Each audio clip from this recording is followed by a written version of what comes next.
Okay, you might be wondering why I am, naming Mother Earth God, and it is because most of you are now laggards. In fact, that bell curve doesn't apply to your social sciences anymore. I've told you this, but you just don't get it that you need to shift the way you think about your priorities. So you need to fall in love with Earth as this number one thing. And each religion should, take down their own churches, not have some other groups do it. They should do it themselves. This is a stage of history. You should have already started this. I'm going to read this part from 5 years ago, people. Why a spiritual movement? Homo sapiens, as they chauvinistically name themselves instead of the Homo communia, is a relatively young species and one that I still consider to be speculative and or perhaps, still currently ongoing their birthing process. Consciousness, at the levels at which only some of its members operate, is still a very recent emerging phenomenon. Indeed, the Homo communia have yet to fully come to terms with this immense potential as world shapers. In order to cope with the vagaries of consciousness within a brain that has yet to achieve biochemical equilibrium, many of the Homo communia are increasingly driven to replicate memes regarding the consumption of stimulants such as alcohol and other drugs. They create religions in order to, both, simplify their ever-expanding view of an infinitely complex world, as well as to offer, to a few of them, an easily manageable sense of security through their elite postings suggesting that these elite have more value over others of their kin. Paradoxically, they also limit their own levels of awareness in various other ways, such as by becoming self-involved, and also, in seeking escape from the greater planetary whole of which we are all, most certainly, equally, a part of.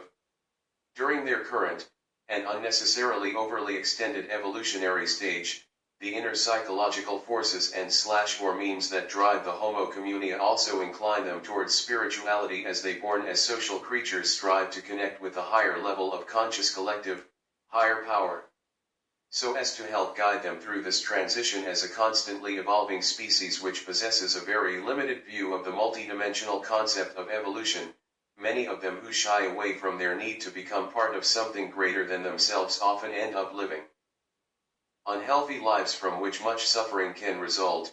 Note that this also includes the self-proclaimed non-religious individuals. These individuals include the ones who believe in freedom of thought, as opposed to religious indoctrination, while also on their own quest to rationalize how to see themselves as part of the solution within their world still. They also fall victim to the same cognitive traps of falsehoods, as they simply differ by finding solace in seeing themselves as the proud non-religious good people instead, and therefore, by which many counterproductive memes do spread.